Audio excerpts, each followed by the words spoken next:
Once again, I've got questions and I've got answers. We're going to do another Q&A today. But to make things a little bit more interesting, we're not using the same cards as last time, even though there were a ton of them. The same company makes these cards, so instead of just icebreakers, these are deeper talk icebreakers. And today, we're gonna pick 5 questions like last time, except from this set of cards, from this deck of many things, instead of the other deck. So once again, I feel the need to show people that I'm doing things. I am not a magician. Adequately shuffled, there's a bunch of cards here. And once again, eyes are shut. 1, 2, 3, 4, wait, this is, okay, mistakes were made. 5. I have a mess of cards in my hand. Now I can reveal them to you. And you can tell if I cheated. As previous, I'm going to try to keep these answers as candid as possible, and also going to try to edit them as little as possible. But you know how things go. Oh, wow. Wow. Okay, fun. Where in your life are you living in a bubble? I don't know. I honestly don't know where I'm living in a bubble. If you've ever heard the expression extremely online, in terms of somebody being mostly disconnected from the world, I guess. I don't know if that's even the correct way to phrase it, but I would say that that is me. That is the closest that I am to anything. And that I often hear about things through like Twitter and other places before it eventually comes to people IRL. And so if there was any spot where I was living in a bubble, it would be that. In that I'm coming from a place where I know of a bunch of different issues, maybe social justice or environment or whatnot. Not that I'm an expert, but I've like heard a lot of discussion about them, and then those show up in real life and people don't have that same context. And so it doesn't make sense to argue in any particular way because we're not on the same page. I mean, that's kind of like trying to paint it in a positive light. The answer is I assume people have a lot of knowledge about a lot of things, and they don't. And I don't. There's lots of things that I don't know. What do you have absolute faith in? I don't know. I don't think I have. Like the short version is I don't think I have absolute faith in anything. I was going to say like I have absolute faith that like I believe that people can overcome adversity, but that's really wishy-washy and also not really what this is intended, I think. I don't have absolute faith in anything. There's always skepticism, there's always doubt, there's always things that I'm not sure of. I don't have absolute faith in anything, I guess. Describe a time when you let someone down. That is hard. When I let somebody down, does it count if I say I let me down? No, that doesn't count. That's not what this intended. I've got something, it might be a bit contrived.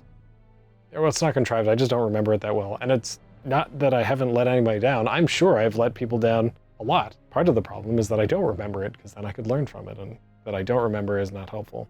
But there was a time when I just graduated from university and was looking for work. And so I'd offered to volunteer at this organization and help out with some of their web properties to make some improvements to that.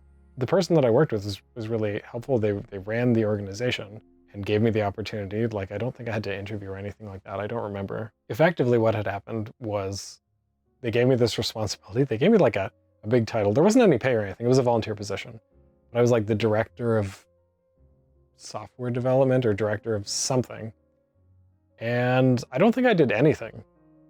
I might have made like a couple of tweaks to the website, but I didn't really do that much. I was looking for work at the time. That's not an excuse. That's what was happening. I think they weren't really happy about it. I don't know. Like, I haven't kept up with them. I think they had much higher expectations than what I was able to do.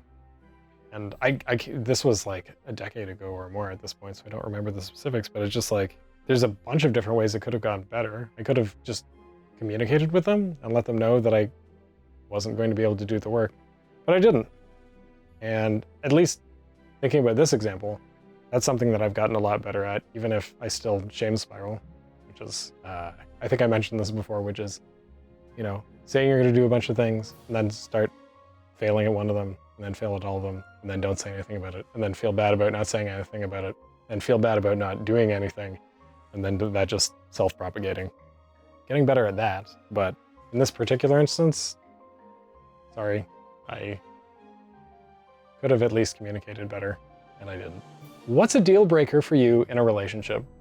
I actually think this one isn't that hard of a question. If you got to see the category on it, it says exposed, which I think is supposed to encourage a certain set of vulnerability. But I think this one's really easy for me, because for me, a deal breaker is when people are not open-minded. When I say open-minded, I mean willing to like think about other people's perspectives and try to understand them a little better and come at things with a sense of like empathy and trying to understand other people's struggles. That doesn't mean like have an empty head and just be like, yeah, okay, let's do that, or that's good, because that's also a problem. But I mean, there's so many things in life, and it's not anybody's fault. Like somebody was having a bad day, and they took it out on somebody, and you just assume that they're a jerk as a result of that. That's not true. So for me, I guess, yeah, the deal breaker is not having an open mind. Easy, done. That's fourth card. Wait, fourth? It's fourth card. Done. What beliefs have you adopted from other people that don't serve you now? I thought that this one would be hard, but in between the time that I held up this card and brought it back, I actually think it might not be that hard. I don't know who I adopted this from. Maybe it's just society. But the belief in absolute self-reliance.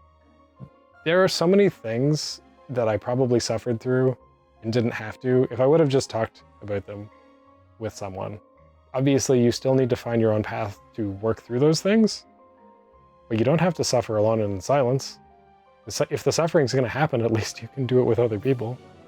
And then when you finally get through whatever problem, you have somebody there to celebrate with you. I also feel like this one is kind of a cop-out because you could pick out a ton of things about like capitalism or society as it is today and just be like, yeah, these don't serve anyone, but we still propagate them. But I think in particular, that idea of like absolute self-reliance is the biggest one. Because I always feel like I have to do things on my own, even though they'd be much easier if I got help on them. So far, so good. Tomorrow, we are going to be talking about the sincerest form of flattery. Gas, gas, gas, I gotta put gas. Do do do do do do do do do.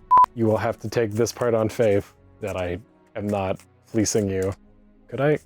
This is through the magic of editing. I could probably cheat this, but I'm not going to. Describe a time when someone let you down. No, wait, sorry, it's the opposite of that. No, that's even harder. We gotta go deeper. That's what I put for the cold open? Man, all right. We've gotta go deeper. No, no. I don't. Been doing this for so long, I don't know what to do.